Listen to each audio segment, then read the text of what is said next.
Ethan, a park ranger, drove through Colorado's mountains at midnight, checking trails after a storm. His GPS led him to the shadowed ravine, a pass he didn't recall. The cliffs loomed, fog cloaking the path, and the air smelled of wet stone and decay. His headlights flickered, casting shadows that moved on the cliffs.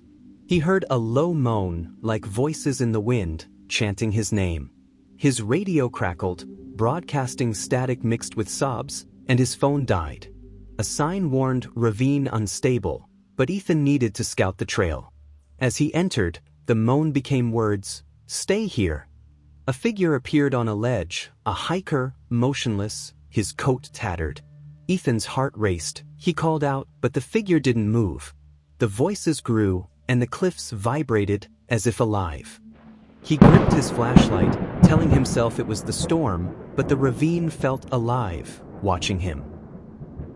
Ethan hiked deeper, the path narrowing, cliffs scratched with names and dates, his name freshly etched. The voices whispered, "Don't leave," and his flashlight revealed a cracked compass glowing faintly. The hiker appeared closer, pointing into the ravine, his eyes glowing brighter. Ethan's truck sputtered in the distance, its lights dimming, and he saw his name on a rock, wet with blood. He remembered stories of a hiking group lost in a 1950s landslide, dismissed as myths. The compass burned his hand when he touched it, and the cliffs shook, rocks falling. The hiker's form flickered, his mouth moving silently, and the fog thickened, forming figures. Ethan tried to retreat, but the path looped back to the ravine, the fog closing in. The voices chanted, "You're ours," and shadows reached from the cliffs, their hands cold. Ethan ran, but the ravine reappeared, the curse trapping him.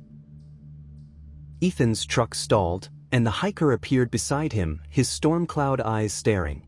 He whispered, "You're late," his voice echoing in Ethan's skull. The compass glowed, and the windows frosted, showing faces in the glass. The radio blared, broadcasting screams, and the cliffs shook, rocks falling. Ethan swung his flashlight, its beam burning the hiker, making him flicker. The voices chanted, "Join us," and shadows climbed the cliffs, their forms hikers with broken gear. Ethan's heart pounded as he tried the ignition, but the truck moved deeper into the ravine, against his will. The hiker's hand touched him, freezing his skin, and he felt a pull, like the ravine wanted his soul. He locked the doors, but they clicked open, and the shadows pressed closer, their eyes glowing. Ethan saw his reflection in the mirror, his eyes turning storm-like, and screamed, knowing the ravine was claiming him. The truck stopped at a narrow ledge, the fog pulsing, shadows forming a circle. The hiker stood on the cliff, his map raised, chanting, "Fall with us." Ethan's flashlight revealed carvings on the rocks, names, his own among them. The air grew thick, and he saw visions of a 1950s landslide, screams, rocks crushing hikers. The hiker's voice hissed, "You owe us," and the cliffs pulsed, cracks spreading. Ethan's body felt heavy, his mind blurring with the hiker's pain. He swung his flashlight, burning the shadows, but the hiker lunged, his map grazing Ethan's arm, freezing it. The fog formed faces, beckoning him to fall. Ethan ran, but the path looped, the ledge reappearing. The voices screamed, urging him to jump, and the compass's glow burned his skin. The ravine felt alive, its curse tightening, and Ethan realized the ledge was the heart of the trap. Ethan stumbled into a cave in the ravine, its walls damp, rocks blood-stained. The voices followed, coming from a sealed passage, smelling of earth and decay. His flashlight showed old photos, hikers, their eyes scratched out, matching the ghost.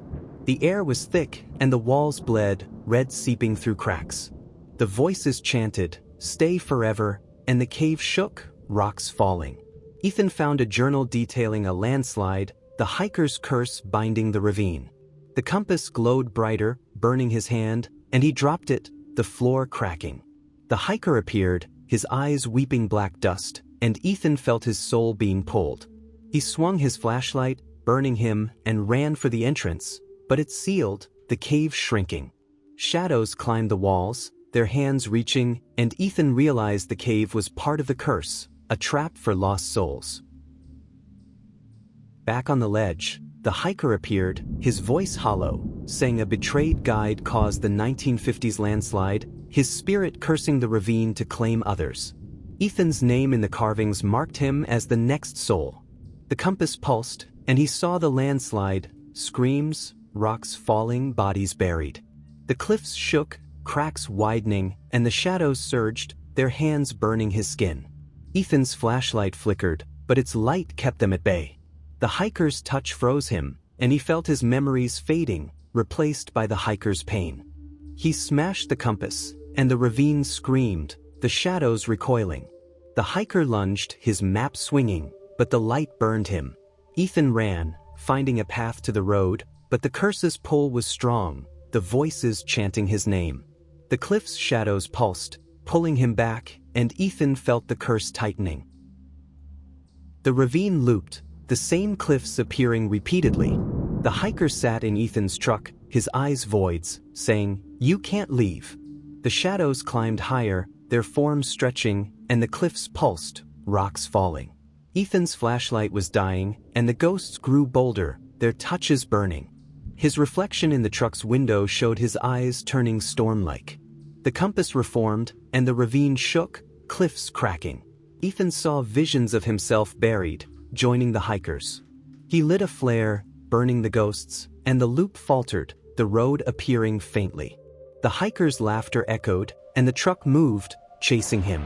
Ethan felt the curse rewriting his memories, making him one of them. He clutched the flare, its heat grounding him, and ran for the road, praying the ravine would let him go before he became a ghost. Ethan reached the road's edge, but the ghosts surged, their forms merging into a writhing mass led by the hiker. His flare burned low, but he fired another, scattering the ghosts. The cliffs collapsed, rocks falling, and the hiker's eyes wept dust, his map raised. Ethan threw the flare at the compass's pieces, which exploded, the ghosts screaming as their forms dissolved. The fog lifted, revealing the road, and Ethan ran, his body heavy, the curse tugging his soul. A jeep appeared, its driver staring wide-eyed, and Ethan climbed in, collapsing. The ravine vanished, but he felt the compass's weight in his pocket, though he'd destroyed it. The voices faded, but the hiker's moan lingered, promising to find him. The road felt alive, watching him, and Ethan knew the curse wasn't fully broken. The jeep sped away, the driver silent, his eyes avoiding Ethan's. The ravine was gone, replaced by empty mountains, but the compass's weight remained, cold and heavy. The voices whispered faintly from the cliffs, calling him back. The driver dropped him at a ranger station, muttering about a cursed ravine where hikers vanished. Ethan's reflection in a window showed his eyes returning, but hollow. He burned the compass's pieces in a trash can, the flames flaring unnaturally, and the whispers stopped. He hitched a ride to town, vowing never to scout that ravine again. But the mountain's shadow haunted him, and he knew the curse wasn't fully broken. At night, he saw the hiker's dust-weeping eyes in his dreams, his map waving, waiting for Ethan's return to the ravine. Dawn broke, and Ethan reached his ranger post, his body aching, his mind frayed. The station clerk confirmed the ravine hadn't been mapped since a landslide in the 1950s, its victims never found. Ethan didn't mention the ghosts, but the clerk's stare suggested he knew. He threw out his flashlight, its lens cracked, and bought a new one, fearing the dark. He drove a different route home, but the ravine's moan lingered, like its presence watching him. At night, he heard the hiker's screams, saw the hiker's storm cloud eyes in his mirrors. The curse was weakened, but not gone, and he knew the shadowed ravine was out there, waiting for another ranger to trek. Ethan kept his truck's lights on at night, afraid of what the shadows might hide, and never returned to those mountains. Thank you for watching. If you enjoyed this story, don't forget to hit that subscribe button so you can stay updated with more amazing stories coming your way. Join our community and never miss an adventure.